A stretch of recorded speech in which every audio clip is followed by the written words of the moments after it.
النهاردة الدولار عامل زي العريس اللي بيتنطط من بنك للتاني. كل بنك عامل نفسه مختلف، قرشين تلاتة بس في الآخر كله في حدود 48 جنيه.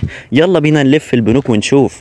في بنك تنمية الصادرات 48.13 للشراء و48.23 للبيع، واضح انه بحب الكسور. وفي الاهلي الكويتي 48.13 للشراء و48.16 للبيع.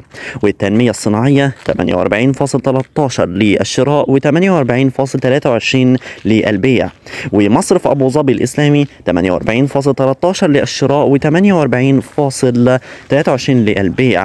في الأهلي المتحد 48.12 للشراء و48.22 للبيع. في بنك الإسكندرية 48.11 للشراء و48.21 للبيع.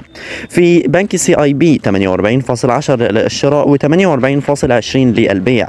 في بنك القاهرة 48.10 للشراء و48.20 للبيع. الأهلي المصري وبنك مصر والمصرف العربي وميد بنك وقناة السويس والعربي الإفريقي كلهم على قلب رجل واحد، 48.9 للشراء و48.19 للبيع.